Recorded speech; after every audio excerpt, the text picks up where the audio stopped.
आज का ये एपिसोड शुरू करने से पहले एक छोटी सी बात। क्या आप भी अपना पॉडकास्ट बनाने की सोच रहे हैं? तो एंकर ट्राई कीजिए। ये पॉडकास्ट बनाने का सबसे आसान तरीका है। नंबर 1, ये फ्री है। नंबर 2, इसमें कई सारे ऐसे टूल्स हैं जो आपको अपने फ़ोन और कंप्यूटर पर रिकॉर्ड और एडिट करने की फैसिलिटी देते हैं। नंबर 3, आप अपने पॉडकास्ट को डिस्ट्रीब्यूट भी कर सकते हैं, जिससे इसे स्पॉटिफाई और दूसरे प्लेटफॉर्म पर सुना जा सके। तो डाउनलोड कीजिए फ्री एंकर ऐप या विजिट कीजिए anchor.fm पर अपना पॉडकास्ट स्टार्ट करने के लिए। ये तो थी एक छोटी सी जानकारी, और अब शुरू करते हैं एपिसोड का सिलसिला। तो आज के एपिसोड में लीजिए सुनिए रविंद्रनाथ टैगोर के लिखे उपन्यास गोरा के 22वें भाग को मेरी यानी समीर गोस्वामी की आवाज में। गुलाब के फूल का थोड़ा सा इतिहास है। कल रात को गोरा तो परेश बाबू के घर से चला आया, किंतु मजिस्ट्रेट के यहां उस अभिनय में योग देने का प्रस्ताव लेकर विनय बड़ी विपत्ति में पड़ा। इस अभिनय में ललिता का वैसा कुछ उत्साह नहीं था, बल्कि इन बातों को वो पसंद ही न करती थी। किंतु किसी तरह विनय को इस अभिनय में शामिल करने के लिए उसके मन में मानो एक प्रकार की जिद हो गई थी। जो काम गोरा के मत के खिलाफ थे, उन कामों को विनय के द्वारा पूरा कराना ही उसका अभीष्ट था। मानो वो अपने क्रोध को इसी के द्वारा चरितार्थ करना चाहती थी। विनय गोरा का अनुवर्ती है, ये बात ललिता को असह्य थी, पर इसका कारण खुद भी नहीं जानती थी। जो हो, वो यही चाहती थी कि विनय को किसी तरह गोरा के हाथ से छुड़ाकर स्वतंत्र कर दूं। ललिता ने अपनी चोटी हिलाकर विनय से पूछा, क्यों साहब, अभिनय करने में दोष ही क्या है? विनय, अभिनय करने में दोष न हो, किंतु मजिस्ट्रेट के घर पर जाकर अभिनय करना मुझे अच्छा नहीं मालूम होता।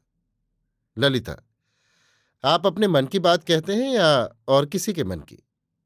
विनय, दूसरे के मन की बात कहने का जिम्मा मैं नहीं लेता। दूसरे के मन की बात कोई भी तो नहीं कह सकता। आप शायद विश्वास न करेंगी, परंतु मैं अपने मन की ही बातें कहा करता हूं। कभी अपने मुंह से और कभी और के मुंह से। इस बात का कोई जवाब न देकर ललिता जरा मुंह टेढ़ा करके हंसने लगी। वो कुछ देर पीछे बोली, आपके मित्र गौरमोहन बाबू शायद ये समझते हैं कि मजिस्ट्रेट का निमंत्रण अस्वीकार करने में ही बड़ी बहादुरी है। मानो इसी में वे अंग्रेजों के साथ लड़ाई कर दिल के फफोले फोड़ते हैं। विनय ने उत्तेजित होकर कहा, मेरा मित्र तो शायद ऐसा नहीं समझता, पर मैं समझता हूं। जो हमें आदमी नहीं समझते, और यदि समझते भी हैं तो बहुत तुच्छ। जो इशारे पर हमें बंदर की तरह नचाना चाहते हैं, जो हमें उपेक्षा की दृष्टि से देखते हैं, उनके लिए यदि उस उपेक्षा के बदले उपेक्षा न की जाए तो हम लोग अपने सम्मान की रक्षा कैसे कर सकेंगे? ललिता में स्वाभिमान की मात्रा काफी थी, इसलिए वो विनय के मुंह से आत्मगौरव की बात सुनकर मन ही मन खुश हुई। परंतु इससे वो अपने पक्ष को दुर्बल न समझ करके अकारण व्यंग्य की बातों से विनय के मन को दुखाने लगी। आखिर विनय ने कहा, आप इसके लिए बहस क्यों कर रही हैं? आप स्पष्ट क्यों नहीं कहती कि मेरी इच्छा है तुम अभिनय में साथ दो? तब मैं आपके अनुरोध से अपने मन को त्याग कर जी को कुछ सुखी करूं। ललिता, वाह, ये मैं क्यों कहूं? यदि आप अपने मत को किसी तरह पुष्ट कर सकें तो आप उसे मेरे अनुरोध से क्यों छोड़ेंगे? किंतु वो मत सत्य होना चाहिए। विनय, अच्छा यही सही। ना मैं अपने मत को सत्य ही कर सका और ना आपके अनुरोध की ही कोई बात रही। मैं आपके अनुरोध का पालन करके ही अभिनय में योग देने को राजी हूं। इस समय बरदा सुंदरी को वहां आते देख विनय ने झट उठकर कहा, बतलाइए, अभिनय में सम्मिलित होने के लिए मुझे क्या करना होगा? बरदा सुंदरी ने गर्व के साथ कहा, उसके लिए आपको कुछ भी चिंता न करनी होगी। मैं आपको तैयार कर लूंगी। सिर्फ अभ्यास के लिए आपको नित्य नियमित समय पर आना होगा।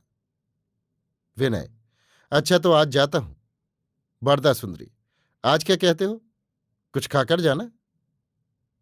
विनय, आज नहीं।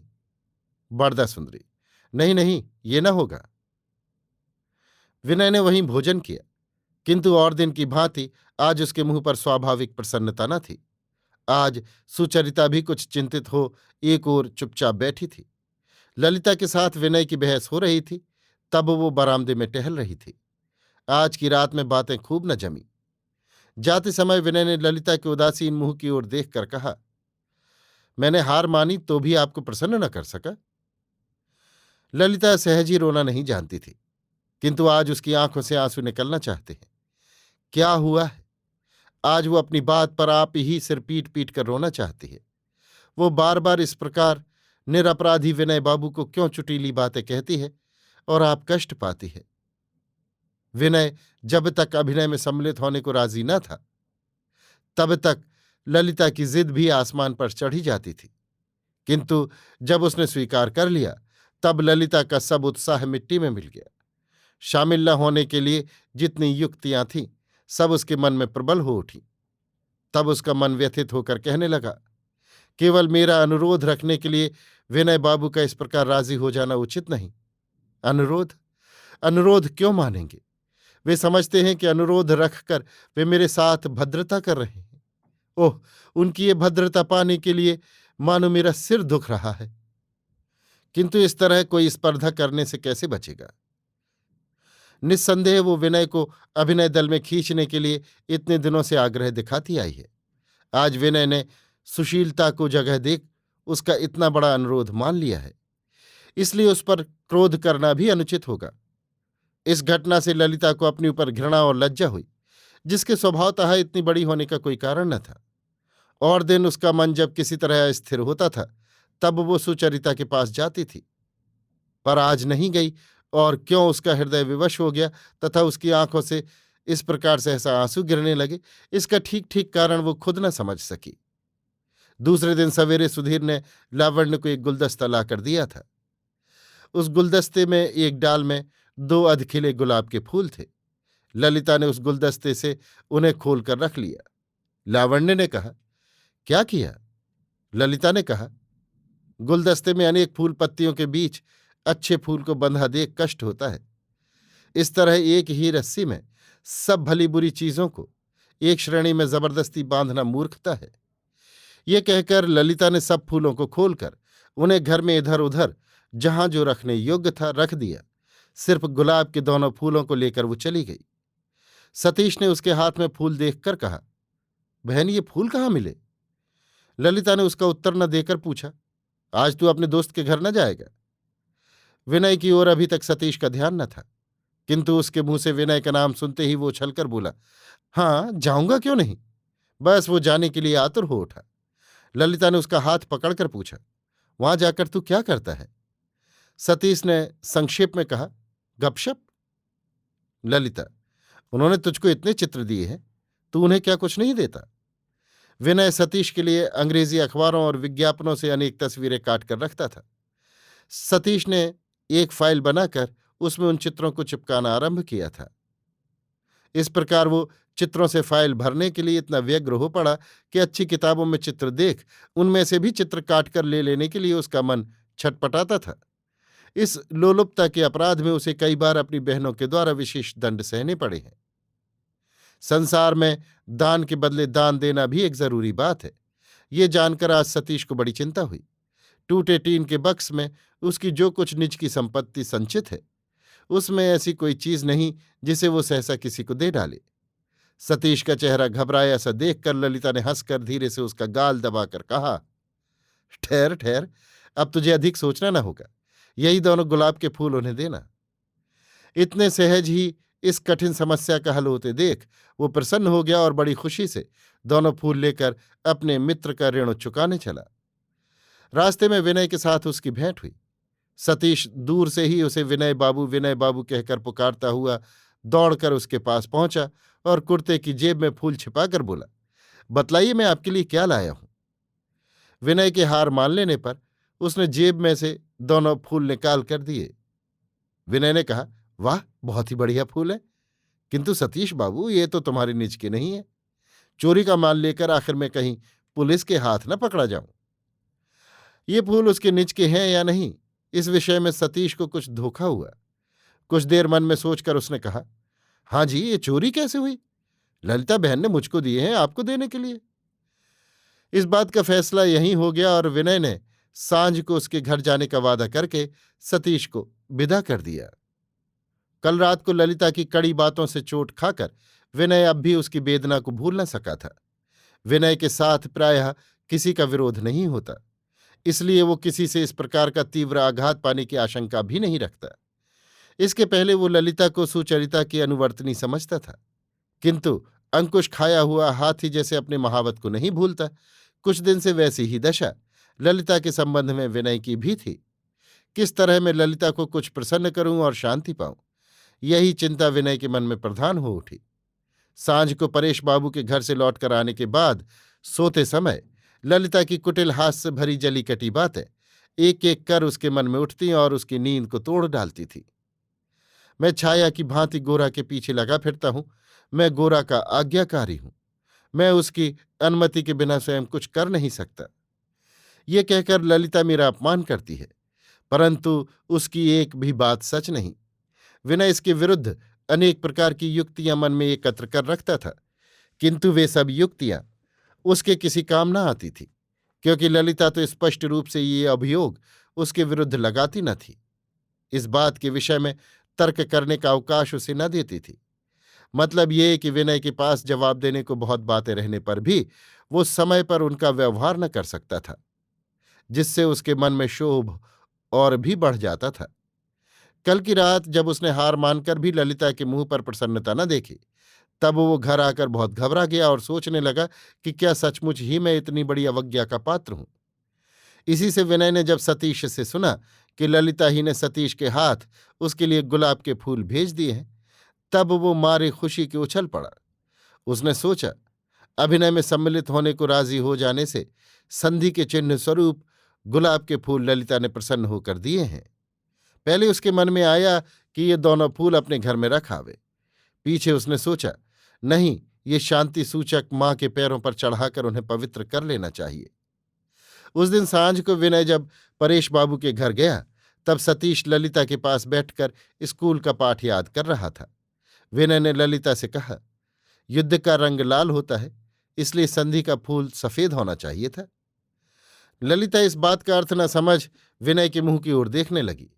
तब विनय ने अपनी चादर के खूंट से उजले कनेर के फूलों का एक गुच्छा निकालकर ललिता के सामने रखा और कहा, आपके दोनों फूल चाहे जितने सुंदर हों, तो भी उनमें कुछ कुछ क्रोध का रंग है। मेरे ये फूल शोभा में उनका मुकाबला नहीं कर सकते, किंतु शांति के स्वच्छ रूप में नम्रता स्वीकार कर आपके पास हाजिर हुए हैं। ललिता के कपोलों पर गुलाबी आभा दौड़ गई। उसने कहा, आप किसको मेरे फूल कहते हैं?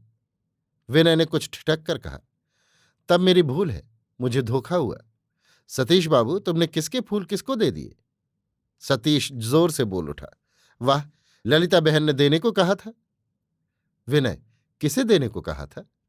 सतीश, आपको। ललिता ने खिसियाकर सतीश की पीठ में एक थप्पड़ जड़कर कहा, तुम सा बेवकूफ तो मैंने देखा नहीं।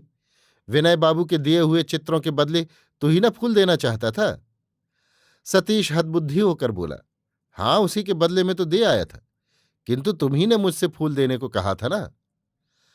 सतीश के साथ झगड़ने में ललिता और भी पकड़ी गई। विनय ने स्पष्ट समझ लिया फूल ललिता ने ही दिए थे, लेकिन वो गुमनाम ही रहना चाहती थी। विनय ने कहा, आपके फूलों का दावा मैं छोड़े देता हूं, किंतु इससे आप ये ना समझें कि इन फूलों के विषय में मेरी कुछ भूल है। हम लोगों के झगड़े का निपटारा हो जाने के शुभ उपलक्ष्य में ये फूल मैं आपको। ललिता ने सिर हिलाकर कहा, हम लोगों का विवाद ही क्या और उसका निपटारा ही कैसा? विनय, तब तो ये सभी इंद्रजाल के खेल हैं, विवाद भी झूठ, फूल भी वही और फैसला भी मिथ्या। केवल सीप में चांदी का भ्रम, नहीं, सीप भी बिल्कुल भ्रमात्मक। अच्छा, अब ये कहिए कि मजिस्ट्रेट साहब के घर पर जो अभिनय होने की बात हो रही थी, वो भी क्या? ललिता, वो भ्रम नहीं, वो सत्य ही है, किंतु उस अभिनय के लिए झगड़ा कैसा? आप ऐसा क्यों समझते हैं कि इसमें आपको राजी करने ही के लिए मैंने आपके साथ कलह किया है और आपकी स्वीकृति होने ही से मैं कृतार्थ हो गई हूं? अगर आपको अभिनय करना अनुचित जान पड़ेगा तो किसी की बात में पड़कर आप उसे क्यों स्वीकार करेंगे? ये कहकर ललिता वहां से चली गई। बात बिल्कुल उल्टी हो गई। विनय क्या सोचकर आया था और क्या हो गया? आज ललिता ने निश्चय कर रखा था कि मैं विनय के आगे अपनी हार स्वीकार करूंगी और उससे ऐसा ही अनुरोध करूंगी जिसमें अभिनय में योग न दे। कहाँ उसने ये बात सोच रखी थी और कहाँ ये नई बात उठ खड़ी हुई, जिससे परिणाम में फल ठीक इसका उल्टा हुआ। विनय ने सोचा, मैंने इतने दिनों तक अभिनय के संबंध में जो विरुद्धता प्रकट की थी, उसके प्रतिघात की उत्तेजना ललिता के मन में कुछ रह गई है। किंतु वो समझती होगी, विनय ने केवल ऊपर के मन से मान लिया है, किंतु भीतर विरोध बना है। इसी से शायद ललिता के मन का लोभ अभी तक दूर नहीं हुआ। ललिता को जो इस घटना से इतनी ग्लानि हुई, इससे विनय को बड़ा दुख हुआ।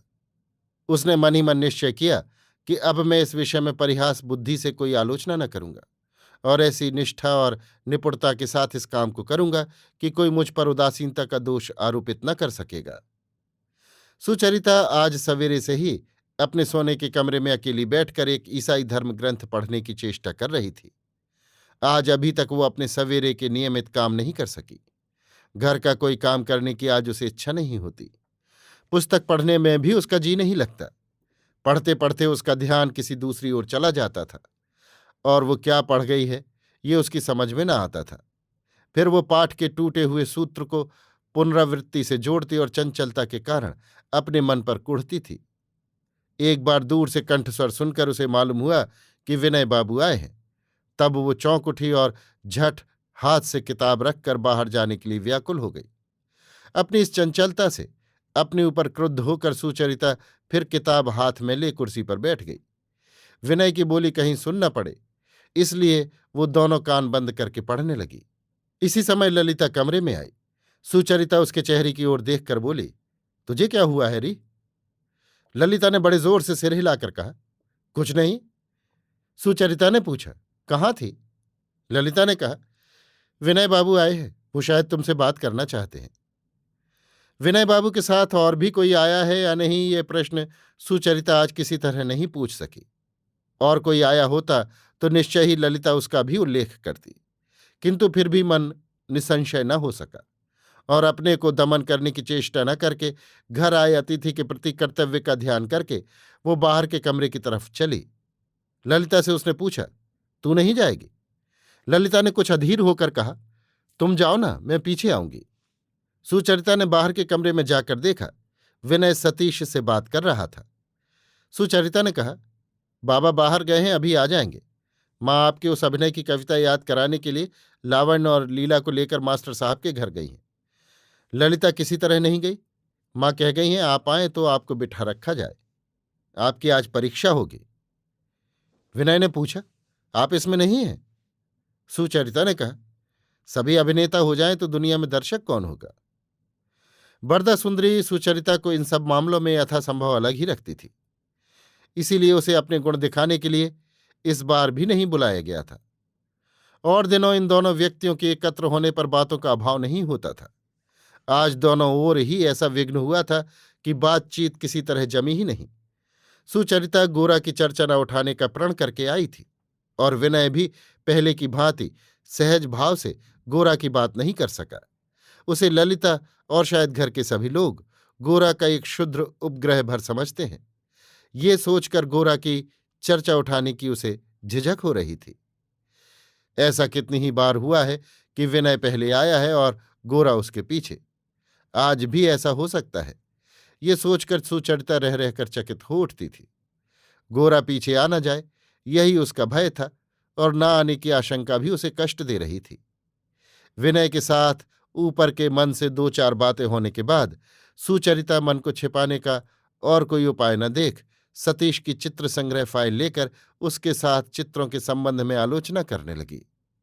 इधर विनय टेबल से अपने लौटाए हुए कनेर के फूलों के गुच्छे को देखकर लज्जा और क्षोभ से मन ही मन कहने लगा कि आखिर शिष्टता के ख्याल से भी तो मेरे इन फूलों को ले लेना ललिता को उचित था। सहसा किसी के पैरों की आहट सुन सुचरिता ने चौंक कर पीछे फिरकर देखा। हारान बाबू आ रहे हैं। हारान बाबू ने कुर्सी पर बैठकर कहा, विनय बाबू, आपके गौर बाबू नहीं आए?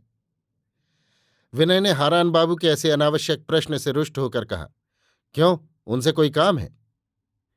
हारान बाबू ने कहा, आप हों और वो ना हो, ऐसा तो कम ही देखा जाता है, इसीलिए पूछा।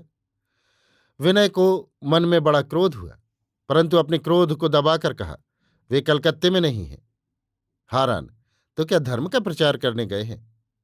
विनय का क्रोध और भी बढ़ गया। उसने कुछ उत्तर न दिया। सुचरिता भी चुपचाप वहां से उठकर चली गई।